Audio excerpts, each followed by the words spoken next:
Welcome back to the Nosebleeds podcast. I am Chris Witt, and with me, as always, is Mr. Adam Schmidt. Mitch Album. Adam, how are you today? Doing wonderful. How are you? Apparently, I can't talk. Just found out. Join that club. Too much Diet Mountain Dew for your boy. Too much Diet Mountain Dew. That'll do it. Diet Dew will do it. Adam, we got a good little podcast going down today, but we got Draymond Green beating people up again. We've got Shohei Ohtani signing the biggest contract in baseball history. Oh, did he? We've got what else do we have? Oh, a little thing happened. Little thing happened this weekend. So my entire life, Adam, I've been a Xavier Musketeers fan. You don't say. And in the 90s, UC was ranked number 1 a couple times. We knocked them off. UC was big in Cincinnati. Xavier was little. Always getting called little bro, all this stuff. Can we officially stop being called little bro now? Yeah, I think so. I mean, I feel like if you take the last 40 years, I'm pretty sure that we are like 28-12. Really? In this thing. It might be 26-14. Actually, you know what? I think it's 26-14 over the last 40 years since I've been alive. I mean, yeah, they might be, 51-40 overall or something like that. But I mean, in the last 40 years, it's nowhere close. Especially in the last 10, 15. Even more. Yeah. Exactly.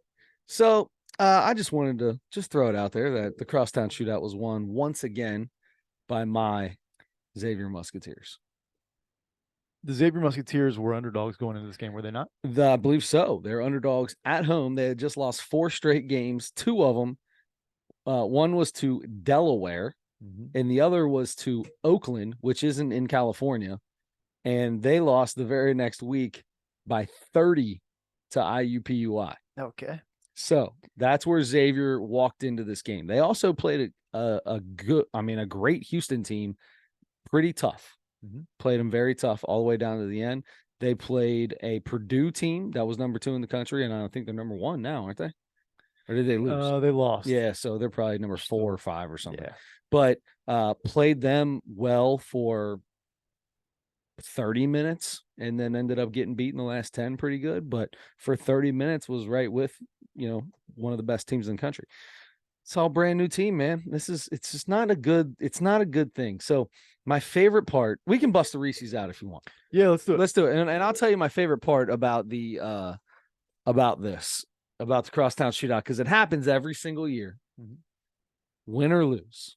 My mentions, my DMs, whatever, they all blow up. I don't have DMs, but you know what I'm saying. Sure. So we'll talk about that. What do you got for Reese's? Chris, I don't think we've had these. Now, my memory is getting poorer and poorer as I get older. And we've done a trillion of these. Yeah. So tell me if we've ever done the big cup with caramel. I don't believe so, but this might be as excited as I've ever been. Okay. You're a caramel guy. I'm a huge caramel guy. Great. Do you call it never caramel or caramel? I'm a caramel guy. Yeah, me too. I'm not a caramel guy. Me too. Even though it's spelled like that. Yeah. Yeah.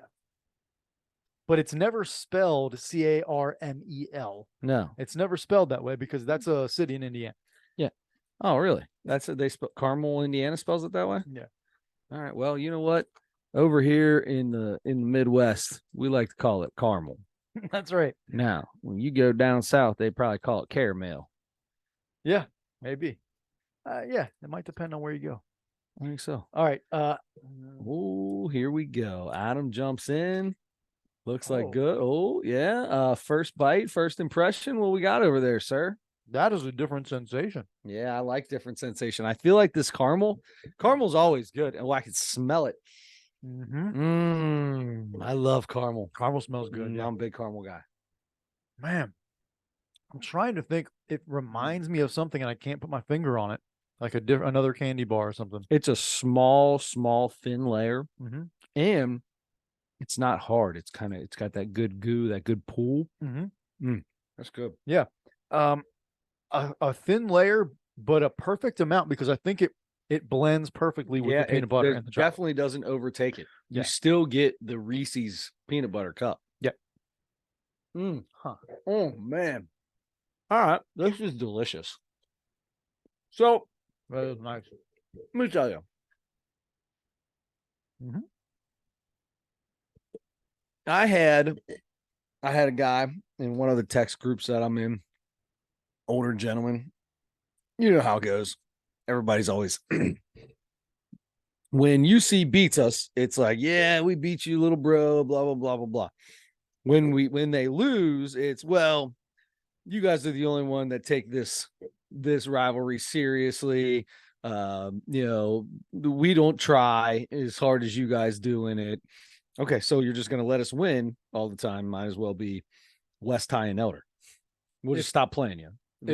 If you went to Wes Miller or any guy on UC's team and said, "Hey, we're not trying as hard as we can, right, against these guys," yeah, they would Draymond Green you in the head. Yes, they would. Draymond, and we'll get to that later. Of course, they're trying as hard as they can. I got this guy so riled up. It was so much fun. I sent him a picture. I sent everybody a picture in this text group of a Skyline chili menu, and under 5-way, it had the last 5 Crosstown Shootout scores, which Xavier has won the last 5 straight. And it just got fun. Pot meat kettle. Oh, he started calling me everything in the world. There are very few people in this world that Gummy hates. Chris Witt is one of them, or Chris Witt is 2 of them. And then one guy says, Xavier probably feels pretty daggone good tonight. Oh, this is what Wes Miller said. Wes Miller, apparently, quote unquote, Xavier probably feels pretty damn good tonight. They probably didn't feel good the last 3 games. That's college basketball. So that's Wes Miller's UC's coach. I was like, well, you can always count on a UC guy to immediately bring up the past after losing the shootout. Good call, Wes. Way to state the obvious. And at that point in time, this guy never stops. And every time he does it, I just laugh. I put a laugh emoji and go, you're right. Yep. Oh, by the way, the last 5 in a row hardly makes a rivalry anymore. Oh man. Then I'm glad you said that because that's something that I took from this while watching this game. These teams, especially in the last year, have changed so much. Oh my God. There's not that this was the least chippy crosstown shootout I've seen in a long time. A little bit in the beginning, very first held ball. Well, held ball in every game. Yeah, but this was different. Like held balls in every game, there's a little fighting, right? I'm telling you, 10 full seconds after the held ball, the whistle, neither guy was letting go. It's stupid, right? It's dumb. And everybody's, and then it's right in front of the student section when it happens. So everybody's going nuts.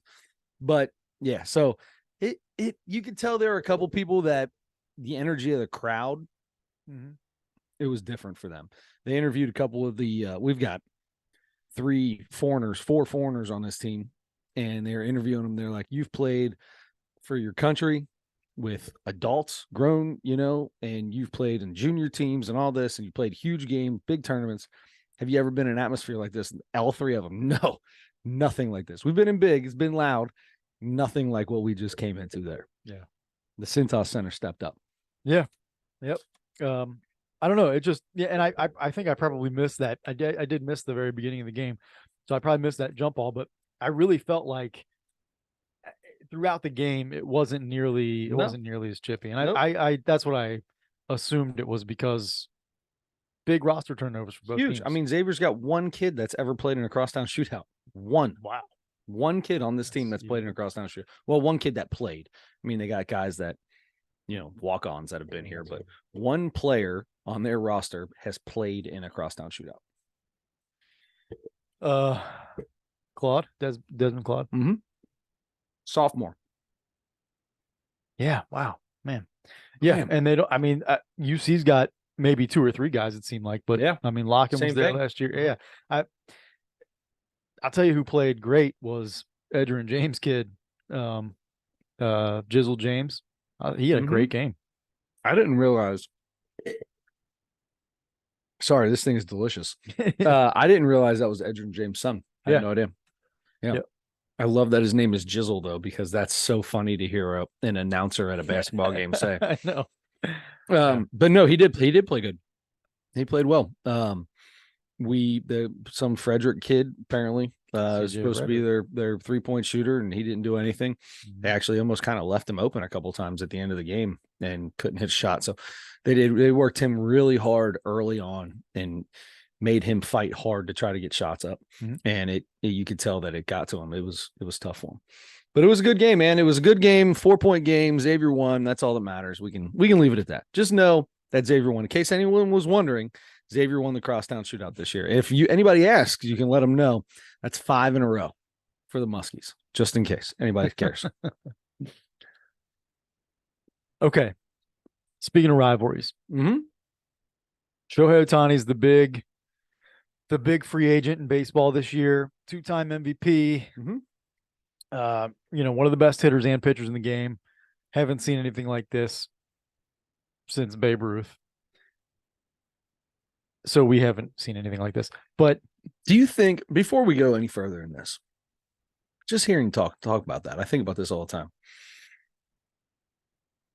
Do you think that because he's from another country and he did this professionally there, that's the only way that anybody's ever going to be able to be a two-way player that way?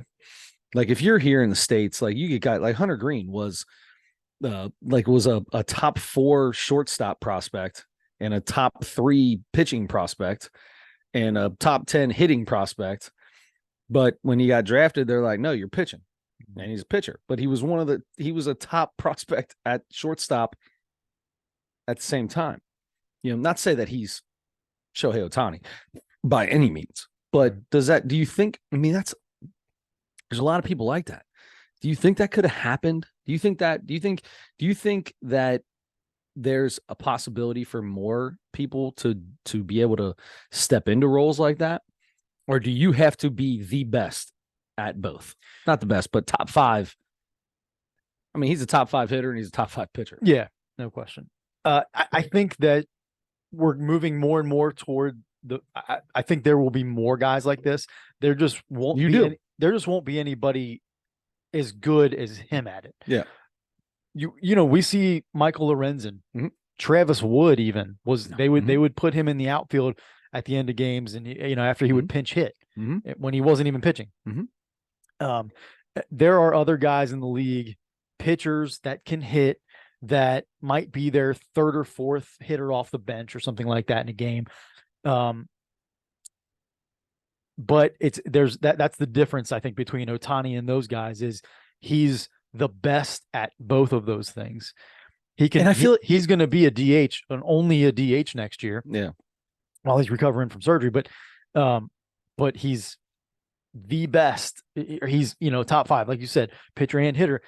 And there will be more guys that I think he will also inspire more guys to say, hey, I want to, but I think you're also right. In the States, I think that's going to be a different thing. Yeah, because it's so specialized mm-hmm. here. Once you become a pitcher, you are a pitcher, and at the major league level, there's so much time that is put into each person's game, right? So if you are hitting and pitching, you're falling behind in one because you're not doing as much as somebody else is, right? Unless you're putting in hours more mm-hmm. a day. Pitchers put in work just as much as hitters do in a day. So you have to put twice the work in now. And to be honest, the way this country's going, I don't know that anybody has that kind of drive. I don't know if any of these kids will have the drive to put that kind of work in. But it's just so specialized. I don't see it happening. You have to be, I think the only way this happens is a Shohei Ohtani, a Babe Ruth. You're the best or potentially the best at both things. If you're Hunter Green and you're a good shortstop, you're a great pitcher, you're only pitching. That's it. Unless who was the Cardinals guy that Rick Ankiel. Yeah. Then go back down to the minors, work on it and become a starting center fielder or left fielder or whatever he was. Yeah. Yeah. I just think it's it's going to be so rare to have somebody that's elite at both things. But if you have a guy that can do both fairly effectively on the major league level, you're crazy not to use him that way. Yeah, no doubt. So I don't know. It just it makes more sense to let guys work through that stuff. And then if like, you know, if my ERA balloons up to 6.5 or something like that, okay, I'm gonna stop worrying about hitting for a while, just concentrate on pitching, or vice versa. Or, you know, if I'm hitting 0-15 or something like that, then you're not a hitter anymore. You're not a hitter, right? Yeah. Anyway, let's get into the contract. Well, I didn't look into this contract at all. Okay, but you know it's 10 years, $700 million. Here's the thing. That's like, holy Dodgers, by the way, we got to make sure that's important. I mean, yeah, it's either Dodgers. Dodgers, Yankees, Mets, right? I mean, that's the only places signing this. I think that's where I was going with the whole San rivalry Francisco, thing, maybe. because San Francisco, yeah, you have the San Francisco Dodgers rivalry, so they were kind of in it. I don't know if I'm assuming he met with the Mets and the Yankees. I don't know for sure. Nobody knows because nobody was allowed to say anything. Red Sox, yeah, I would assume he would meet with all the clubs that can afford to pay him a giant salary. But the Dodgers ended up with him, and so 10 years, so 70 million a year, right? He's deferring most of it, so he's getting $2 million a year every year for 10 years. For the 10 years after his contract is over, he's going to make $68 million a year for the next 10 years after that. He's going to get paid for 20 years. Wait a minute. Hold on a second. He's taking the bulk of this afterwards? Yes. And here's why I found out. This is one of the reasons I think, by the way, his idea. So I'm sure somebody told him about this. Well, that tells me that, okay, before you get into it, I don't know. You just said somebody told him about it. That means there's some loopholes that you're probably going to tell me about. But to me, that sounds like, I don't care about this place when I'm gone, but for the 10 years I'm here, take that extra money and put a team around me and let's go win. That was a huge part of it. Also, what's so smart about that is taxes in California are astronomical. Yeah, they're ridiculous. So he can play 10 years there and pay taxes on $2 million a year. And then when he's gone, he can move somewhere else, get paid $68 million and pay way less tax on that. That's smart. That's well done. And he leaves tons of room for them to add more guys. I love that. I like that. That's awesome. So that brings up a couple of things for me here. Okay. One, for a long time we were always like, oh my God, this is getting out of hand. That's ridiculous. 700. Nobody deserves $700 million to play a sport. Come on, that's ridiculous. Let's feed the poor here. Let's distribute that and get some real stuff done in this country, right? Or this world. But nowadays, I feel like, I think you might too, like, well, you know what? If that's the market, that's the market. Exactly. Whatever. If that's the market, that's the market. And I still, that's still not, I think that's still right. Like, it would be nice to take a lot of that money, the billions of dollars in these sports, and be able to use some of that to do some good in the world. But sure. But anyway, until that happens, here we are. Yeah. But where was I going with that? I don't know. I liked it though. It was going somewhere good. We don't care that much about it. So he's making actually $2 million a year, but overall he's going to make $700 million. $2 million. That's it. I've been listening to Sports Talk Radio. They talk about deferred money and all this, but I didn't realize it was only $2 million a year. The league minimum is like 1.2 or something like that, or 1.1. Yeah, it's going to be weird. And that was the other thing too, is because I think he's now the highest paid baseball player outside the sport, like endorsements. Right. And they already said that he's making so much money outside. I mean, that's why it's no big deal. Worldwide, right? Like, I mean, that guy's making money everywhere. Yeah. Is So was there a signing bonus on this? I mean, did he get a chunk of any of it? I didn't. No, I didn't see that. I didn't see anything about a signing bonus. Oh, I'm sorry. That's where I was going. So number one, I'm not mad that he's going to make that much money, but if the Dodgers don't win the World Series for like 3 of the next 4 years, that's going to make me mad. He's gonna be pissed. Yeah, He's the one I'm that's gonna be mad pissed. because they have all of the best players now. Yes, they do. There's no joke about that. And that leads me to my other thing. I okay, I know what the differences are, but are the Dodgers kind of becoming the Yankees? Yeah, 100%. This is the Yankees of the early 90s, early and mid 90s, for sure. Just pay the money. The difference is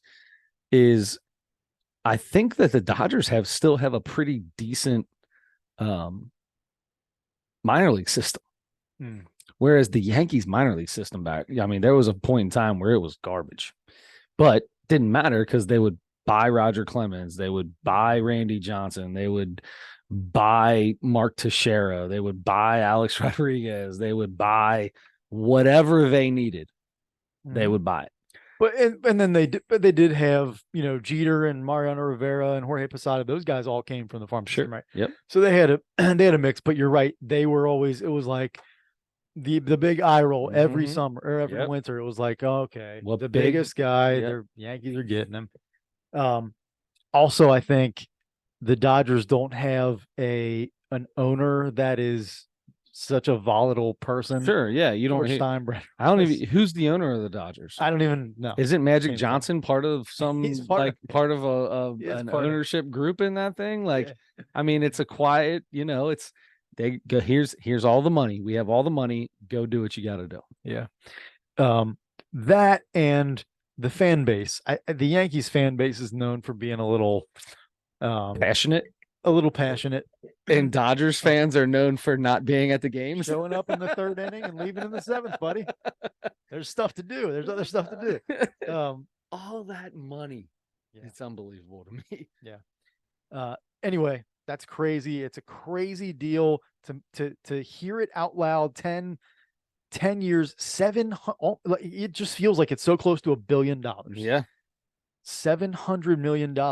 But that guy's going to make, how many players in this league that are not even close to him? Oh, there's a lot that are going to make way more money than he is annually. That is something that I wanted to bring up with our next topic too. Okay.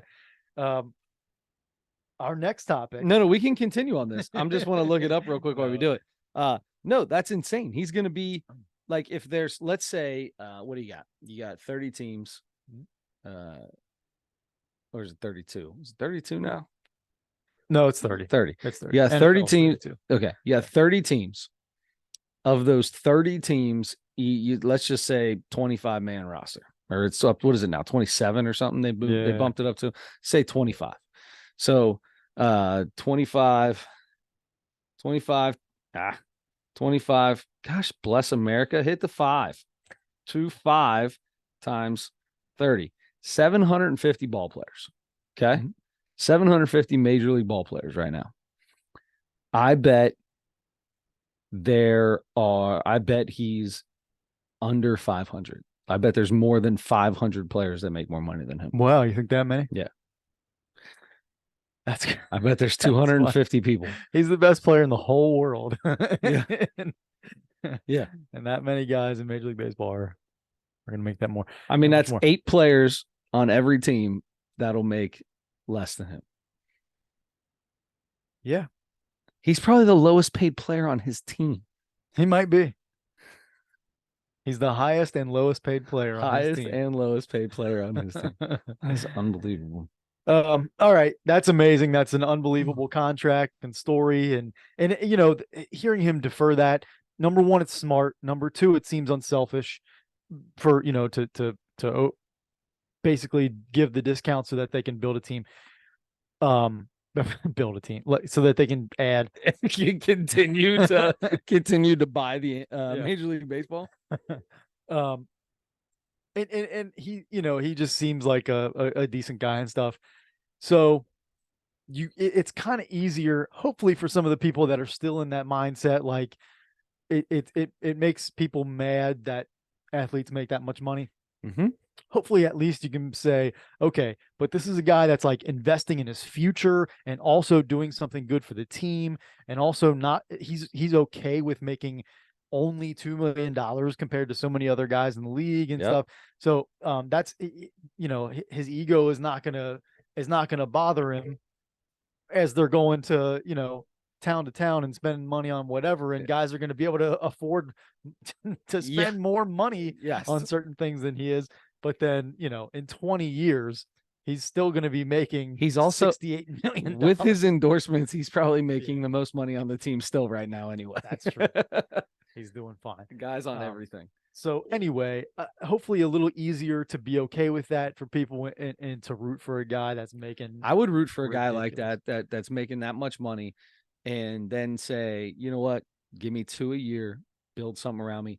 I'm coming here because I want to win. I just spent 5 years with the second best player in Major League Baseball, and we couldn't make the playoffs. Yep. I'm gonna come here for this amount of money. I'm going to the playoffs, and I'm going to show y'all why Japan won the WBC, the World Baseball Classic, because I decided that I'm going to go out to the bullpen. I'm going to go strike Mike Trout out for the very last out of the game for the championship to win it all. Like, this is me. This is what I do. I am the king. I am everything. That's who he is. I love that. I'm actually starting to really like this guy. Yeah. Yeah. I will not root for the Dodgers in any way, shape, or form, but I will root for him I hope that he comes back and is able to pitch again. I like the Dodgers, and I've been rooting for them for the last few years because I like a lot of their players, and it is easier to root for them, even though they are kind of the new Yankees. Yeah. It's a lot easier to root for them than it was the Yankees for a few reasons. Okay. Before we transition into our next thing, and this is going to be a lot of fun to talk about. Yeah. You got a score for your Reese's Big Cup with caramel? Yeah. 9-8. Wee. Yeah. That thing was delicious. 9-8. And I'm gonna match your 9-8. That thing was awesome. It was really good. I can't believe I've never seen that anywhere.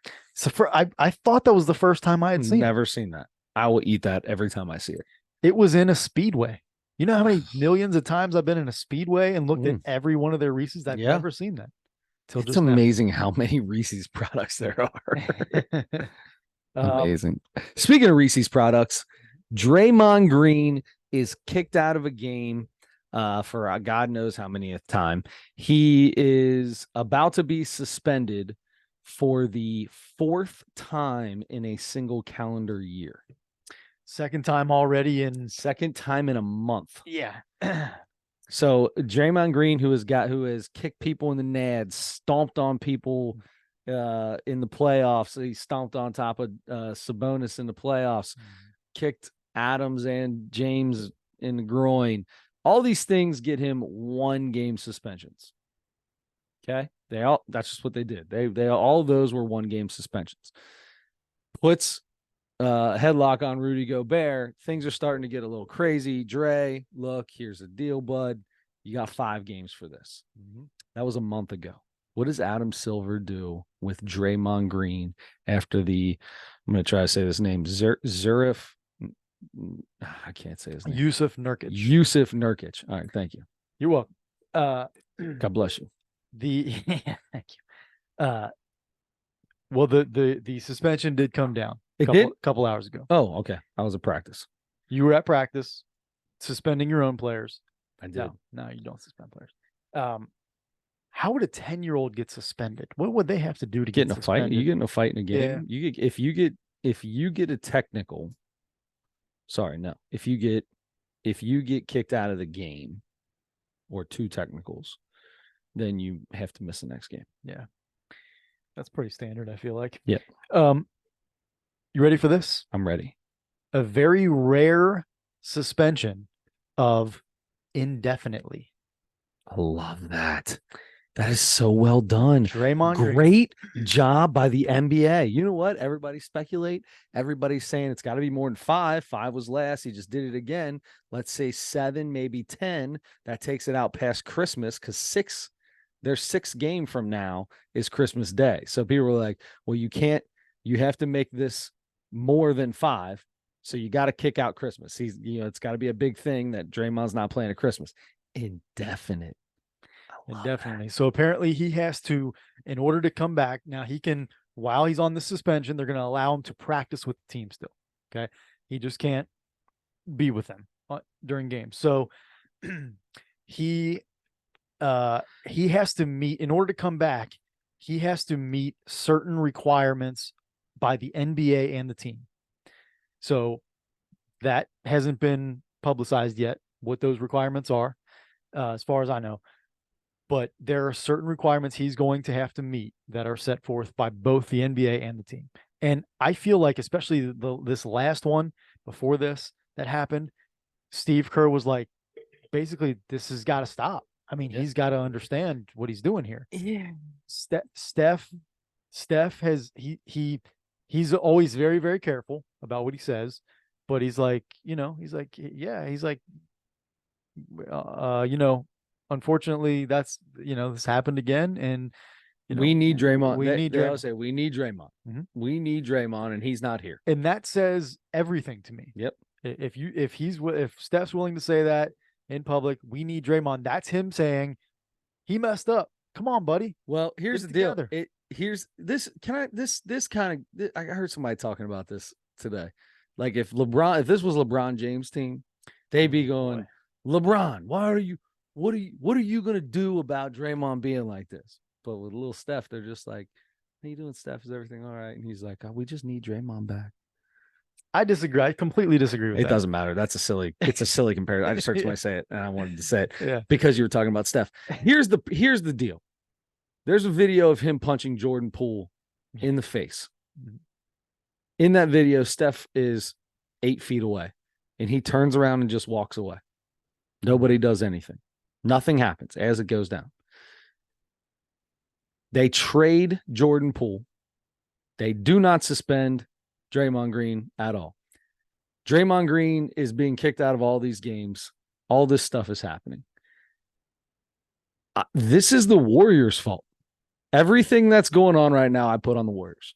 Whether it's Steve Kerr, whether it's the front office, whether it's the leaders on the team, Steph, Clay, whoever, somebody has to be like, somebody's got to do something. It's always, Steve Kerr's always like, I love Draymond. He's my guy. He can't do this anymore. We need him to be here. Okay. What are you doing about it? The NBA suspended him for a game. It never works. Keeps doing all the stuff. He keeps doing all the stuff. Charles Barkley, I think, said it best. I heard Charles Barkley today on Dan Patrick. You don't like Charles Barkley? I do like Charles Barkley. He just doesn't always say things the best. Well, when you hear this, they were talking, Charles Barkley has been kicked out of 16 games. Okay. And he's talking about how I kicked out of 16 games. Well, 14 of them were probably on purpose. And they're like, what? Why would you? What does that even mean? He's like, it's the end of the. He starts going into that. Yeah, of course. Happens in baseball all the time. 100%. Joey Votto gets kicked out of every Sunday. So does Bell. Yeah. So, but he said his second last year in Houston, there was a rookie guarding him in practice. And he punched him, hit him, because the guy was working too hard in practice, and Charles was getting beat. Mm-hmm. Like he was better than Charles Barkley was. And Charles said in those last 2 years, he was doing more dirty things because he lost a step and he didn't know how to cope with it. Mm-hmm.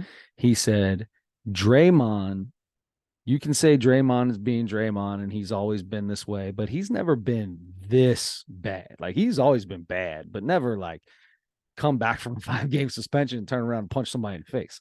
Whatever your excuse was, Draymond, you're throwing your hands in the air with a right cross that accidentally hit the guy. Well, he didn't punch him. His hand was open, but sure, he hit him right in the face. He hit him in the face. So, and Charles basically said, look, it happened to me. I lost a step and I didn't know how to handle it. And I became a little bit more of a dirty player at that point. I'm not proud of it. He said, I'm not proud of it. It's what happened. I think that's Draymond right now. He has lost a step. He's not as good as he was, and he doesn't know what to do right now. Yeah. That is Charles is really good about that kind of stuff. He does make great points when he talks about that. When he has to analyze the games that are going on, it's terrible. Sure, I get that. Well, that's Yes. why they have Kenny, and that's why they have Right.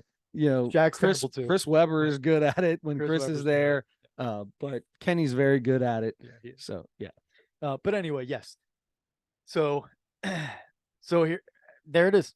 He's suspended. He it was we briefly talked about that before this, but he's trying to the press conference after the game. People are of course asking him about it, and he's doing his he's trying to save face. He's trying to explain his way around it. And it's like, come on, man. He says, this is the thing. He goes, you guys know me. I never apologize for something I did on purpose. Mm-hmm. He's like, but I apologize to, what's his name? Yusuf. I apologize to Yusuf. I would apologize to Yusuf. I didn't mean to hit him.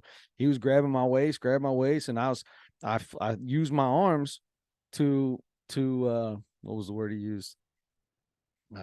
To try to get a call, right? I used my arms to sell the call. Mm-hmm. I don't flop. I don't fall. I don't flop. I just throw my arm. Well, I mean, that's exactly flopping. What a flop is. It's exactly flopping. That's exactly what you're doing. First off, that irritated me. And then he's like, but I would apologize to him because that one I didn't mean to do. I didn't mean to hit him. If you watch that, when he turns, his hand goes from his waist in a turning motion, like a slapping, punching, whatever kind of motion, directly at where his face is. That's not, what do you mean you didn't try? You 100% tried to hit him. A person being guarded in the way he was guarded in the history of basketball, in quazillions of minutes of basketball over the years, has never made a movement like that ever. Yeah. So Parker, my son, listening to this, right? And Parker gets a lot of crap from his buddies because he's a LeBron fan. Mm-hmm. And everybody's, LeBron's a crybaby. All he does is cry all the time. Yeah, he gets a little. He's also a giant, strong man who probably gets fouled more than anybody else, but it doesn't look as bad. It's the whole Shaq thing, right? Mm-hmm. Shaq would get absolutely obliterated, but didn't get half the calls just because he's so big and strong, will go through people. Is what it is. He also whines about stuff that when he doesn't even get touched and acts like he did. He goes, I'm starting to tell everybody Draymond's more of a crybaby than LeBron. I was like, but if you ever watch a game, you're right. Draymond does nothing but cry the whole time. Mm-hmm. The whole time. Absolutely. I am, from this podcast in the past, I am so sick and tired of this dude. Mm-hmm. Sick of it. I've criticized Steve Kerr on this podcast, and I love Steve Kerr. They don't know how to handle him, and they let him get too far. I think they're gonna. Well, see, something happened after that Jordan Poole incident last year. I think he was away from Draymond was away from the team for a little bit, but that was preseason anyway. So he was away from the team. So he didn't hurt the team in any way by missing any games. And they traded Jordan Poole, basically saying, "Look, we got your back." We got your back, guy who just punched this guy. After the season. He played the whole season. But and that was a good, if you've seen Jordan Poole play in Washington this year, good move. Anyway. I mean, he had a bad year last year too, but he had the biggest bully in the entire NBA on his team, and that guy didn't like him. So that had to be terrible. Everybody else only has to deal with the giant bully 3 times a year. Jordan Poole's got to deal with him every day in practice, every day here. That he was ostracized. Yeah, he's probably going through some PTSD every day because of it. Here's the thing. The Warriors, they could have done something before, suspended him, but as a team, how often do you see teams suspend players on their own? We watched with just happened. Who flashed the gun? Ja Morant. Ja Morant. The Ja Morant, the very first time Grizzlies. Who's he played for? The Grizzlies went to Adam Silver and said, "Let us handle this. We're gonna do something. We're gonna suspend him. We're gonna take care of it. They asked to be allowed to do it. They were the ones that submitted the suspension to and what he needed to do, right, with the whole counseling or whatever, to the NBA. They accepted it. NBA hands it down as the suspension, and then he comes back right afterwards and does something stupid right again, right? Yeah. Immediately afterwards, and then the NBA takes over. I think it's happened. So it's happened. And I feel like it's in good faith. You know what? At some point in time, you need to. The team's gonna have to. The team has to step in, because if you want taking money from this guy does nothing. In 1 or 2 games in an NBA season, what is that? But if you take this kid and sit him down for 10 games and lose even more games than you've been losing, and you can go every game and just look at him and go, thanks, Draymond. It's nice that you're able to play today, and then walk into the locker room every single game and say, appreciate the fact that you were able to play today. It totally sarcastic. You haven't played in 10 games. 10 games, you win 2 games in 10 out of 10, and you can look at him and go, I'm not saying that this Warriors team could win 10 out of 10, but with Draymond, maybe they win 5 out of 10. You know, that's 50%. That's getting you in the playoffs. Whereas right now it's not. They've also said for years, like, we have to take some of that stuff we're going to get from Draymond, some of that trouble, because that same fire is what makes him so valuable to our team. The good stuff that he brings to the team comes from the same just like overzealous fire that he doesn't know how to control all the time. But sometimes he channels it well, sometimes he channels it very poorly, and it either works out really well for the Warriors or works out really bad for him. Here's the thing now. You kind of mentioned this, but he's definitely lost a step. He's losing a step. You can tell watching him play, he's not quite the same player. He can still be really, but his mouth is his best asset and his worst asset, because the chirping constantly at the officials. There are so many games that he's not been kicked out of, and you don't even realize that he got technicals in these games. You know, like he gets one technical, he's not going anywhere. But if you don't watch the Warriors every night, you might not catch that he's getting all these technicals. He already has had to serve a 1-game suspension for 16 technicals already this year. This year, right? So he still brings you something with what he brings you that's detrimental. He still brings you something good that's also they signed Draymond Green this offseason, right? It was like, what are they going to do with Draymond? What are they going to do? No. 2. No. Is it 3? 22. He makes 20. Where's that? 22 million this year. And then I think he makes 26. Might have been 4. It's actually 4 years. It's 22, 24, 26.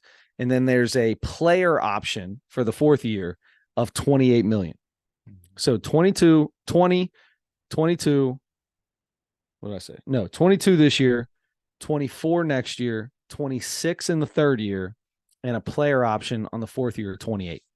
Okay. And you're like, is that a lot of money? Does that seem like too much money to pay him? Yeah.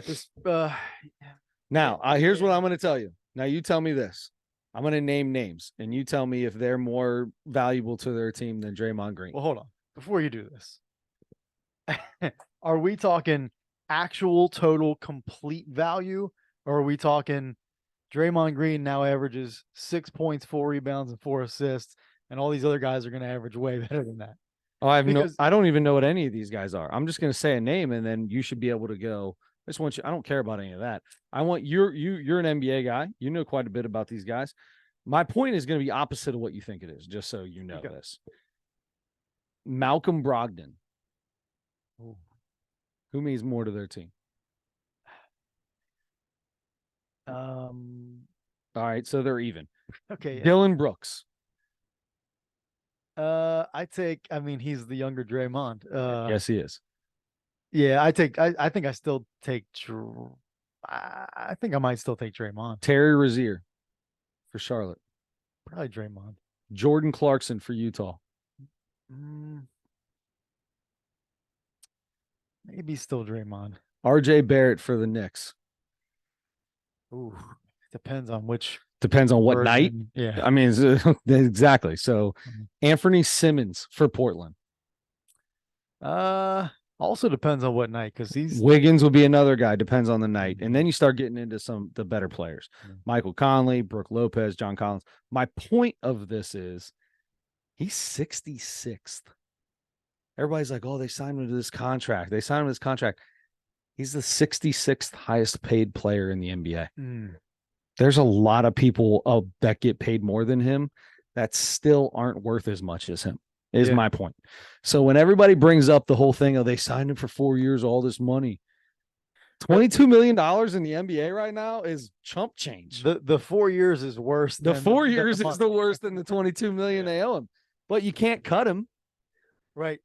It's also too much money to have to cut him, and they're not going to do that anyway. Well, I'm starting to see a lot of people talk about, and this started the first time he got suspended a little while ago,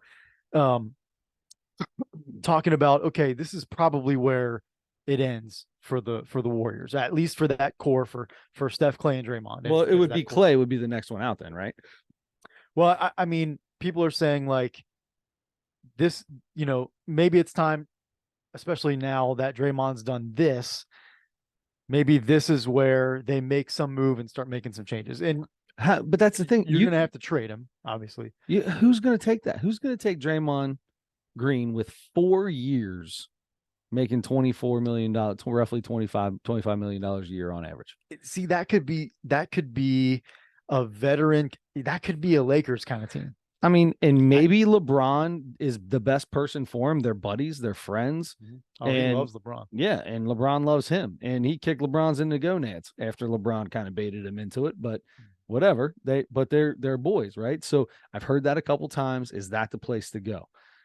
I don't know what their cap looks like and how they can make all those moves work. I don't know, because LeBron and Anthony Davis make so much money. It's not even funny. But do you want him for 4 more years? No, that's what I mean. That might be a title run, like a make a trade right at the deadline for the last part of the year, and then trade him after the year or something like that. But okay. You can trade for him if you're on a title run and you're like, all right, I'm LeBron. I know I can get this out of him. And if anybody's going to keep him under control, there might only be 1 or 2 players in the NBA that'll look in Draymond's face and tell him to shut the hell up. There might only be 2 of them, and LeBron might be one of them, right? If you're on LeBron's team and you're pissing him off or you're detrimental to the team, he's going to look at you and tell you. I mean, he tries to coach every team that he has anyway. He's always on the bench yelling at his players. My point is, there's not a lot of people. Most people are scared of Draymond. They're not going to step up to him because he's going to get back in them and basically, like he called Kevin Durant, told him he was soft and wish he never came or whatever he did that day. That's my point is, if you sign him or if you trade for him at the deadline, try to make a run. It's not going to be that easy to get rid of him afterwards. No. So if you trade for him, you might be stuck with him for 3 years at average $25 million a year. Or you can buy him out or whatever, release him, and you have to pay him. But if it's bad enough that you don't want him around, then you make that sacrifice maybe. But and there might be a few teams that are willing to do that. But yeah, this is. I mean, a lot of people are saying like, okay, they're 10-13. This seems like it's the end. Clay's been a shell of himself this year. Clay looks terrible, and Draymond kind of the same. Steph still looks amazing. They pulled Wiggins and Clay last night in the end of that game. They didn't play in the fourth quarter, and it was a 6-point game. Wow. They took them out of that main rotation. That's how bad Klay Thompson and Andrew Wiggins has looked over the last few games. They didn't even play in crunch time. In the last 6 minutes of that game, they were not on the floor. That's great. Andrew Wiggins had such a good year last year. I thought he could have been the Finals MVP. Yeah, honestly, I mean, or not. Up and down though. Not the Finals MVP. So up and down. And you know what? I'm going to say it. 2 years ago. I'm going to say it. I bet a big part of that is 2 years ago they won the championship. Yeah. Right. And so it's like, all right, well, because there was talk about blowing that thing up around then. Mm-hmm. Won another championship. Well, now we owe it to these guys to keep them together. Let's keep this thing going. Andrew Wiggins looked good. you know what? Sometimes you can have really good players, and when you got a very toxic locker room with one guy that is really, really hard for everybody to get along with and is way overbearing, especially if he's on his last leg. He's not as good as he used to be. Maybe he's being a worse person because of these things, like Charles was saying. There, that could be another thing that Draymond is hurting them at. When you're I don't believe that's when you're putting up when sure. you're getting 10 rebounds, 10 assists, and 4 steals a game and 10 points, you walk around and do what you want to do, bud. You're the main defensive player, lock down 2, 3, 4, or 5, and you can do whatever you want. Yeah. But when all of a sudden you're not that guy and you've missed 20% of the season already from suspensions, and then you still want to walk in there and try to act like you're all this and all that, there's probably some guys that are going to look at you and go, this dude can stick it. That might be the case. That might be the case. That's He's also an incredibly good leader. Like when he punched his point guard in the face last year. Right. That was obviously stupid. And from everything I've ever heard, Jordan Poole is just as much of a problem. And anyway, just as much of a problem as Draymond. Look, I'm saying that Jordan Poole could be whatever he is. Here's the thing. We only know what we see.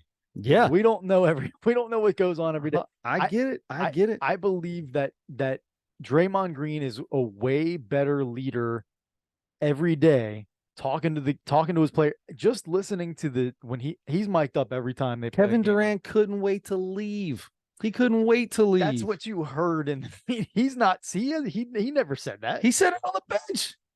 No, when they were yelling at each other that one game. Yeah. How about all of the other interviews he had after that? How about talking to Steph Curry about talking to both of those guys? I'm going to tell you this right now. I'm going to tell you this. I'm going to tell you this right now. When you talk about anything that somebody says in an interview or media, that's when they're saying what they're supposed to say. When you catch something like that going down, that's when you find out how people really feel. No, I disagree with that. When you're on fire because you're in a heated moment, that's when people say things they don't mean. Then okay. They might mean them a little bit, and then feel like, and maybe that they don't not mean them, but they're like, I shouldn't have said that. Yeah, or they're being childish. He's telling me he doesn't want me here or whatever, so I'm going to tell him I don't want to be here. Something that I don't even think, because I'm just trying to get back at him. And then he left the next year, so maybe he did feel that way. I mean, but he's left 4 places. I mean, yes. Okay. Either way, we're not going to see Draymond Green for a little while. I guess it's going to be interesting to see what they decide are the parameters of what he's going to have to meet to get back, and how long that's going to take. I just don't like Draymond Green. I don't like his face. I don't like his I don't like the way, I don't like anything about the way he plays. You can play and be one of the toughest sons of guns in the entire world and not be that. Not be Draymond Green. There are plenty of players in this league that have come and gone and have been unbelievable at the things that Draymond Green is unbelievable at, and made an unbelievable NBA career. The difference is people liked him. Yeah. Yep. Now there are so annoying. There are plenty of people that like Draymond Green, just not a lot of NBA fans, because it's hard to watch him do that stuff. None of that stuff is excusable. And it's so insulting when he goes on his podcast or in interviews after the game and tries to explain himself. It's so insulting to all of our intelligence. Absolutely. It's so stupid that he tries to talk his way around stuff like that. So all you do is watch the video, and he's lying through his teeth trying to do you think that part of the parameters will be that he can't do his podcast? Probably not. At least for an amount of time. Like, you have to stay out of the media for an amount of time. Well, they have media obligations, but not when you're suspended.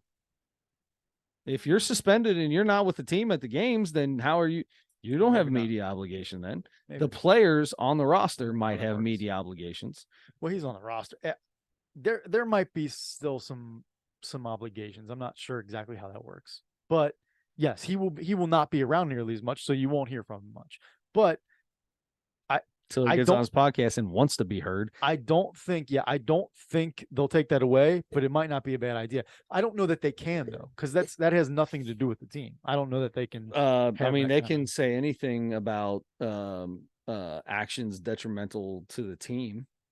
And if you or one of the things like, here's the deal, you go on a podcast, you can do your podcast, but you can't talk about the suspension, you can't talk about the play, and you can't criticize anybody. And then he's just going to go, well, then I'm not doing the podcast. Yeah. What else does he do on that thing? Yeah. All these NBA players do nothing but make fun of other NBA players. That's all they do. I'll tell you, some of these guys, Gilbert Arenas, don't even get me started on that guy. He is awful. He says some crazy stuff, doesn't he? Oh, but you know what? Gosh. He's on ESPN. He's on Fox because he comes over and says all the craziest stuff. So they replay his podcast constantly, things he said on it, because he says the craziest stuff. Yep. Just really, really, really bad takes on a lot of things. But anyway, we'll see. We've talked a long time now about Draymond. Probably time to. I got you fired up about Draymond too. That was fun. Yeah, you know what? I was thinking about that the other day. We haven't really had like a passionate debate in a long time. I felt you getting a little irritated there. Not even irritated, just passionate, a little disagreeing with everything that I had to say about how terrible Draymond Green is. With everything you said. You told me that Draymond Green is a great leader. That's what you told me. He is. Have you not listened to? I think Steph Curry is a great leader. He is a great leader. Steph Curry is a great leader. I think Draymond Green was a great leader. You don't think he is a great leader because you said he should have right now. Stuff to. Not right now. I don't think he is right now. I think right now he is about as bad a leader as you can get. All right. Is this is old Penelope? Just swipe left and let's get okay. Gone. Well, that was our swipe right, swipe left. There was zero reason for that person to ever be on that thing. I can't argue with you there. I mean, if you listen, I don't need the closest up close picture of your face. That's not what I want. Especially obviously if you take a giant close up of your face with a filter and I still immediately go, nah, then I'm sorry, go to the bar and find somebody at 2:00. When everybody's got their goggles on. Exactly. Go to the bar, find somebody at 2:00. All right. Chris, don't go to the bar, go to your sports betting app. Oh, and pull up your parlay for the week. Okay. So I can't get anything past tomorrow. Same. Okay. So that's okay. I chose the very first game tomorrow in the NBA. Okay. I chose the Sacramento Kings. Oh, let me log back in. Versus the Oklahoma City Thunder. I think it's the last game, isn't it? At the late game? The last game? I think that might be the late game. Oh, it is. That's a 10-10 game. All right. So I almost did something on that. So I focused on two players. I did just a little 3-leg parlay here. Shai Gilgeous. Let's start here. Hold on. Let me pull this back up. I like to explain why I did what I did. So De'Aaron Fox, over the last 5 games, 14, 29, 34, 30, 26, and 40. His last game was 14. It was last night. He only had 14 last night. He had 14 last night. He lost me one of my bets. I say that was a back-to-back. So he's got a day off. I'm saying I'm taking De'Aaron Fox 30 plus points. Okay. I'm taking Shai Gilgeous-Alexander 30 plus because that dude is a 30-point machine. If you look at his last games, he's at 30, 38, 33, 17, 33, 32. I'm taking him over 30. And he also has been over 5 assists he's been 6 or more in 5 of his last 6 games. So I'm going to take Shai Gilgeous-Alexander, 6+ assists and 30+ points. So De'Aaron Fox, 30+ points, Gilgeous-Alexander, 30+ points, and Alexander, 6+ assists. I saw that one and I shied away from it. I think on DraftKings, they've got SGA at like 32.5. So I would take, I was a little bit, yeah. So you hesitant can't about that. do like, can't find a certain point. Like, so mine has 30, like I can go 25 plus, 30 plus, 20, whatever, 35 plus, and just your odds get higher and higher. I mean, I could take Shai Gilgeous-Alexander scoring 25, which he's done every game except for like 2 all season, but it's like minus 8,000 or something silly like that. Yeah. So you're gonna make, you know, if you win it, you lose money. You're gonna make like 20 cents on a $5 bet. They pay you $5.20. Yeah. Okay. So speaking of that, I'm going with the Cavs Celtics tomorrow. Okay. So and when I say tomorrow, depending on when you're listening to this, we're talking about Thursday, December 14th. So it might be past when you listen to this, but either way, both of them probably will be. Yeah. Cavs money line. Okay. I didn't want to, but I'm going to tell you why at the end of this thing. Okay. Cavs money line. Sorry. Donovan Mitchell over 27.5. And Darius Garland over 6.5 assists. I like the Darius Garland on the assists. I do too. He's usually in that 5 to 7, 8 range. Yeah. So the only reason I did that was I just use like the quick, they have like quick parlays, quick same game parlays. And so they give you these options. I grabbed that one because it had the highest payout. Nice. What was it? I'm just going to try. It's plus 850. Oh, that's a big one. Huge one. Wow. Mine is only like plus 251. Yeah. So I'm making on a $5 bet, the payout will be 1755. I think the Celtics are going to beat them, so I'm probably just going to lose on right off that. I hate the money line stuff, and I don't hate it. That's how I always bet my whole life was spreads and money lines and over unders. But now that I've got all these different things that I can pull together, and I don't need somebody to win the game, I just need you to score your 25 points you always do. I love this. I almost got sucked back into the who's going to score the first bucket of the game. You got to turn that off, bro. Turn that off. Turn that thing off. I almost tried Domantas Sabonis again just to see if he can pull through for me this time. Turn it off. Turn it off. Don't even look at it. That's the way they make that's how they make their money. Sure. That's how they make their money. Yeah. Well, they're going to make their money on this anyway. Yeah.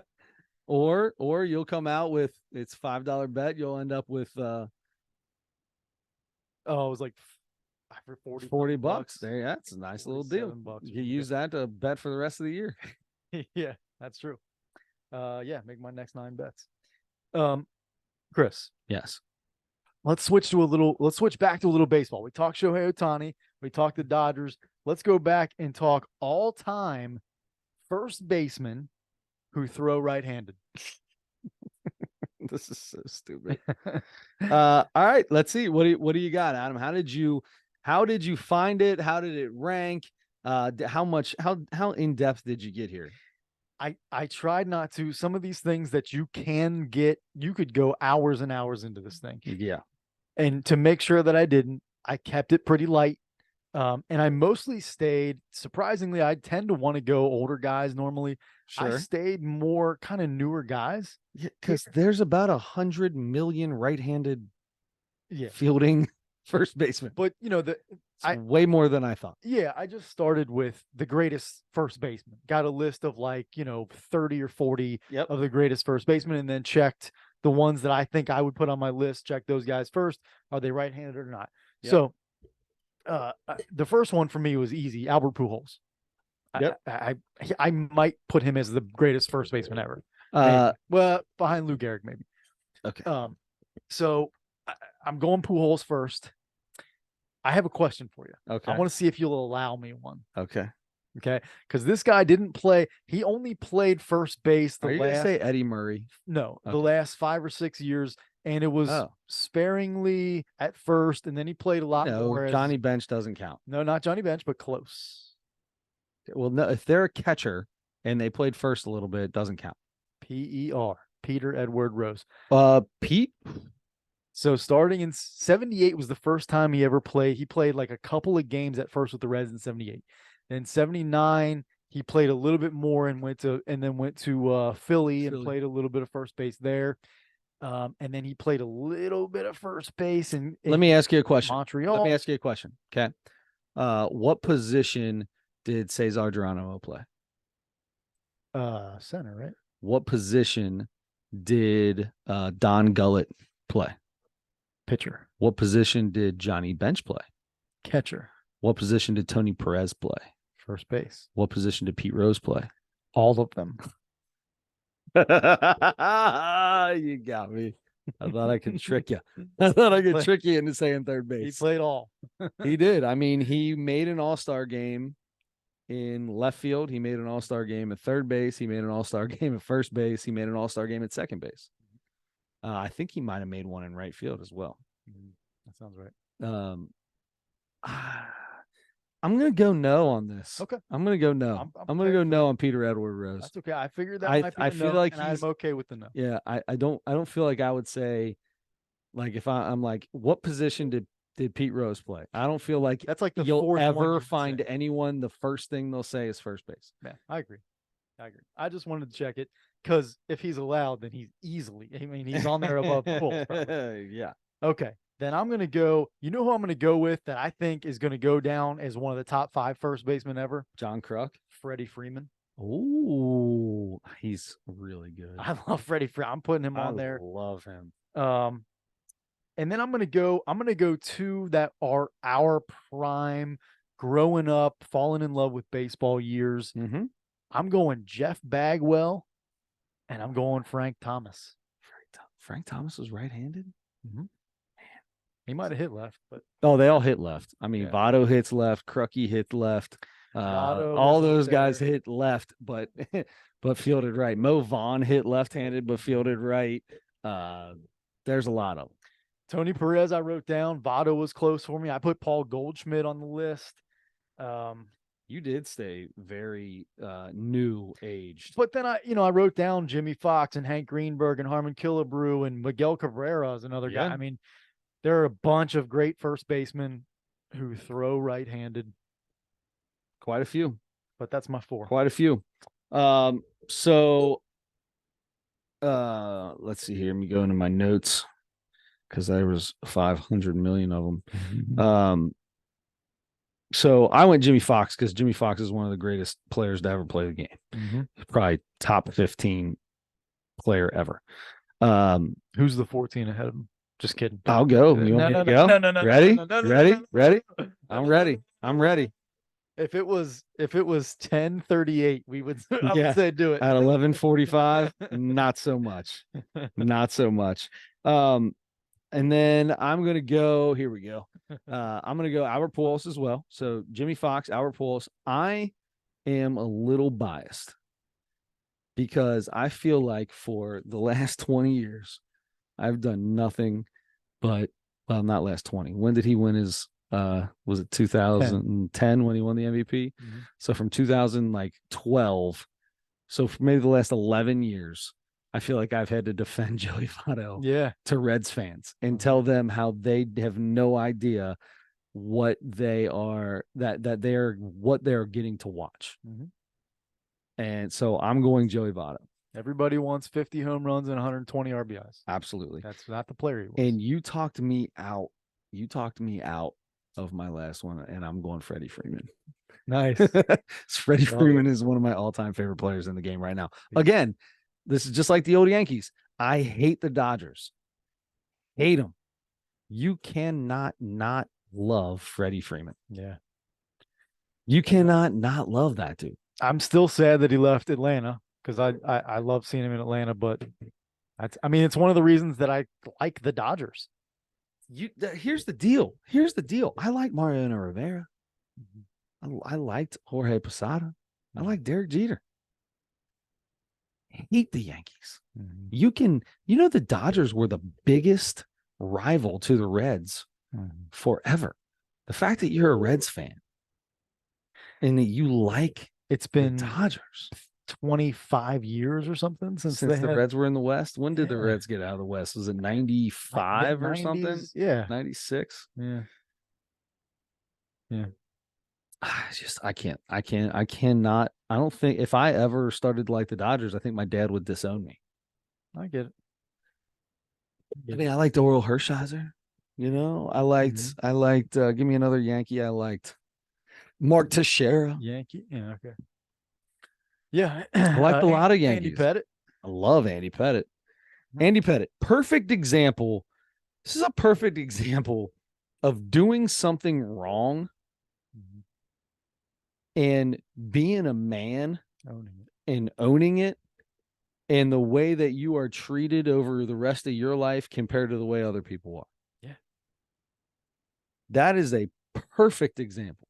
Andy Pettit, I've just been watching a ton of stuff on, I got into a Balco documentary on Netflix the other day. Nice. And Bobby Nightingale was not on it. No. He wasn't. But just watching that whole thing and going through that, and it's like, oh my God, so ridiculous.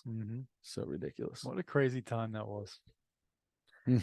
Oh, well, speaking of crazy people, Stavros Halkias. How about Stavros Halkias? I didn't know. Is this dude, you think that's his real name?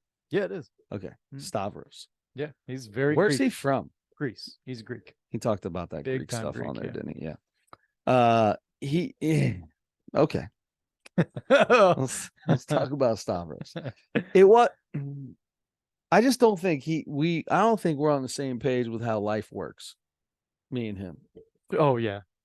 Yeah. I don't think we're on the same page. And some of his jokes weren't funny. I like the whole story at the airport was a long part of his thing. None of it was funny. I didn't laugh at any of it. Sounds like you're being an asshole is what it sounds like. What's so funny about you being I don't understand that. Yeah. So I didn't like that. It just didn't. It wasn't bad. I'm not gonna say it was bad. There was some good stuff. It started off funny. The very beginning was hilarious. Him coming out in town and the girls on the motorcycles. I thought that was pretty funny. And then he immediately goes, "We don't belong in this place." There's a guy in a Slipknot jersey. That's jersey, a Slipknot shirt in the front row of the balcony. You've never been in a balcony in your life. That was pretty good. He had some good stuff. I don't want to make it sound like it was terrible. I think it was just the whole time he was talking, I was like, we're not on the same page. We just weren't on the same page. Yeah. He had some funny stuff in there. He had the joking around about when he was coming in through customs and the guy says he's talking about he doesn't have all his paperwork he needed. And is the girl you're talking to 18, older than 18? I get it. Look at me. I get it. Trying not to take over any of the jokes or Sam. I don't know. But Adam, I don't think it was the best comedy special we've seen. It wasn't terrible. I think this would be good for a lot of people. I think there are a lot of people that would probably laugh at this pretty hard. Not me. Some of the jokes were just not my style, not for me. They weren't. It's not like they were political or anything like that. He would start talking about his story, and the parts that he used as the punchline just weren't funny to me. Okay. Yeah, that's what I got. I also didn't watch the last 10 minutes of it, so that's okay. I feel like I can't imagine that it got too much greater than what it was. Maybe he ended fantastically. I don't know. He did okay with the end. Yeah. Okay with the end. Yeah, no, I don't think you would have been overwhelmed by how great it was or anything. What do you have for the score of that? I mean, how many haws? I mean, I wouldn't put it like in the twos. It's definitely not a 4. I mean, like it would either be a high 2, low 3. Maybe I would put it in the 2. I'm gonna go 2.9. Okay. So 9. I feel like that might be your lowest in a while. No, in a while, yeah. Like I said, it's not like this dude wasn't great. I mean, still watch him. I'd still watch it. And I'll probably still watch the last 10 minutes just to finish it out. because I feel like maybe I'm not giving him the proper goods, the proper something. Proper I don't know. chance or I'm something. not a wordsmith, that's for sure. Okay, I'm really with you pretty much. I'm pretty much with you on that. That joke you were talking about, trying to get through customs in Vancouver or whatever to go to Vancouver. The line for me in that was oh, what are you doing in the regular line? Yeah, like you thought out everybody because this is I'm gonna say I'm here for a girl. So that's really the only joke I wrote down, but there were a couple of times that I laughed kind of out loud. Everything else was kind of like, oh, okay, yeah. So That's kind of how I react. this is my thing. This, the thing that probably gets on my nerves the most. What's that? You get a guy like that up on stage, and he's a funny guy. He had some good jokes. He's a funny guy. I feel like I need you to be a little more self-deprecating, and I feel like you propped yourself up a little too high on how much loving you get on a regular basis. Well, he's the way he talks about it. Maybe he does. Maybe he's a ladies' man. I think I don't know how. I know. I can't imagine how that could be. Well, I think because I would guess his standards are probably a little bit different than ours would be. Okay. I mean, that's the only way that it could happen. Yeah, and because he's very he can be, he even called himself like cocky in a certain situation at one point and thing. But he also has a pretty healthy confidence in himself, especially for how he looks. He's 100%. He's like, I like being this way. I like being fat and all this kind of stuff. Like, I like how I look. Yeah. So this is my thing though. Like, comedians are funny when they're making fun of themselves. And I laughed at the pedophile jokes and the stuff like that, talking about himself. But like when he's sitting there talking about, I did this and I did that, and we can't, I'm like, whatever. All right, come on, man. I know you're making this up right now. I don't think he is, because I've seen him on so many podcasts. He's buddies with all my favorite guys in New York, and he talks on all these podcasts about this same stuff all the time. Yeah, I think he really does experience life's pleasures. good for him. And good for him. It seems like he good does. For him. But yeah, but I was the same as you pretty much. It was good, not great, maybe. Mm-hmm. And I gave it a 3.2. Oh, we're right in the same ballpark then. Yeah. Yep. Okay. So Stavros. Hello, Stavros. I mean, we covered everything. I think we did. Let's start talking about next week. All right, let's do it. Let's see. You have comedy this week. For next week, I have the Mount Rushmore. And when I thought of this before I came over here, I wrote it down. I was like, oh, okay, that might be fun. And then I came over here and I'm thinking about it before we started. I'm like, have we done this? So same old thing every week. Okay. But I want to do the Mount Rushmore of streets. Do you feel like we've done the Mount Rushmore of streets? No, but I'm in for that. Yeah. Okay. That's going to be tough, but okay. Yeah. There's something called the Real Husbands of Hollywood. Oh yeah, that's Kevin Hart's show. Kevin Hart, Nelly, Nick funny. Cannon. This looks like it would be hilarious. Okay, I'm gonna have to watch that at some point. So I want to say, is this comedy? Is this a comedy show? Yeah, no, it's like a. No. I'm talking about something else I'm looking at here. This is Kevin Hart and Chris Rock, headliners only. I think that's more like a documentary. Okay, it is. Because I'm gonna watch that. That's exactly what this is. They got their jokes all lined up and they're talking about stuff. Yeah. That's a bummer. I was hoping.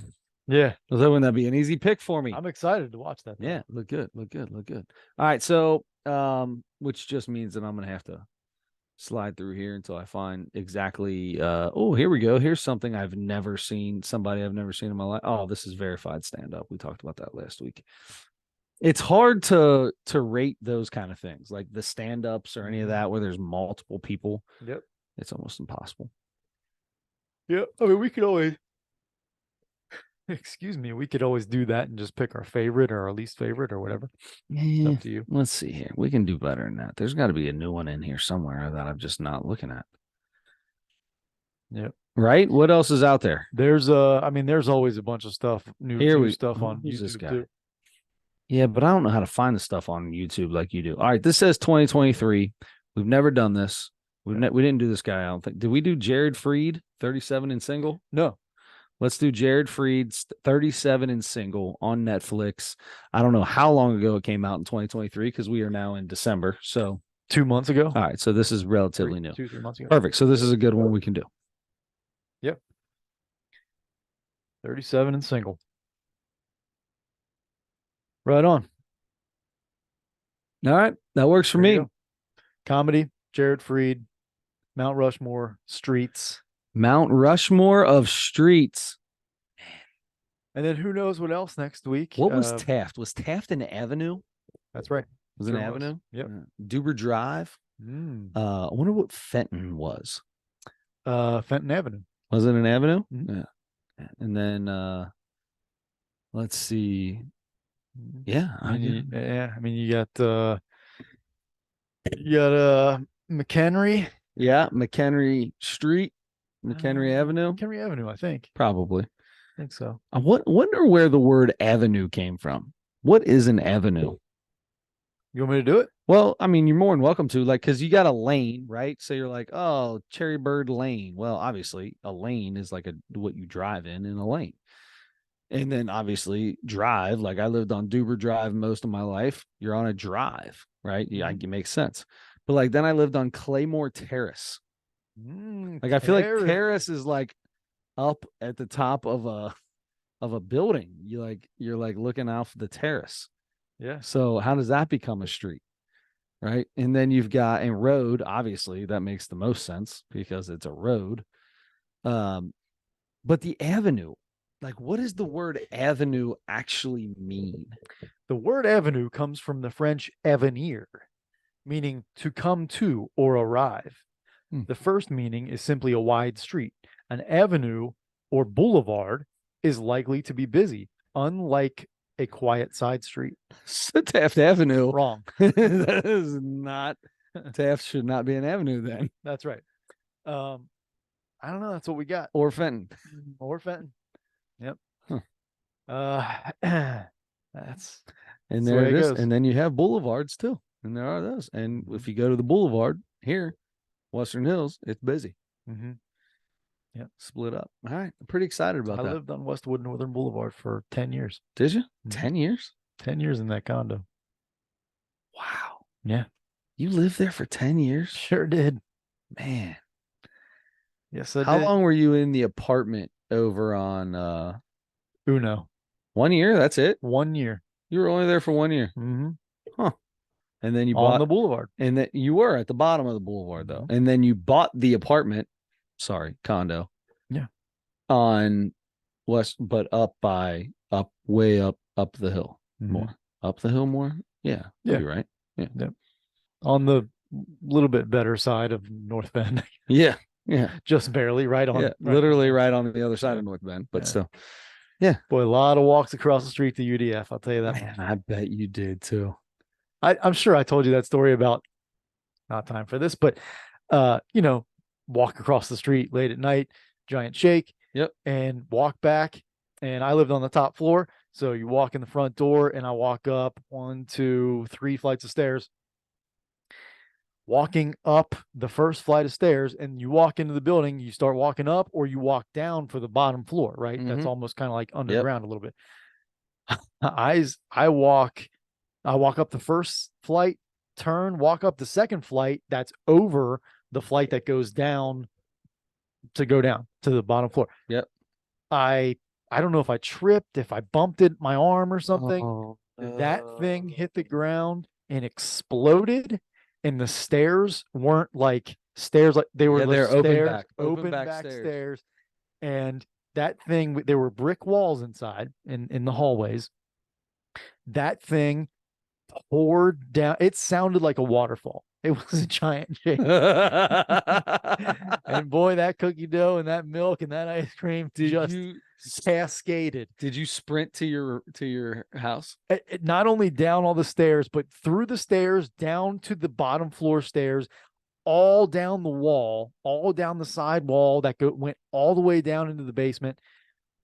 I went I went up, put the rest of it down, got 6 rolls of paper towels or something, went out there, and I tried to clean up the best I could. For the rest of the years after that, there were still stains on the wall, on the brick wall from your from from your giant chocolate chip cookie dough shake. Yeah, that's awesome. Yep, nice. I'm pretty sure I walked back over and got another one. Even better. That's even better. And you finished the first one. No, you didn't. No, you didn't. I think I You missed. threw that I think away. I lost most of it. Yeah, you threw that thing away. Yeah. Man, good for you. I never heard that story. That's a good story. I like that. Thank you. I like that. That's good. All right. All right. So next week, we're gonna do the Mount Rushmore streets, and we've got old Jimmy Freed. What was his first name? Jason? Jared. Jared? I knew it was a J. Jared Freed. Till then, don't forget to turn your headlights on.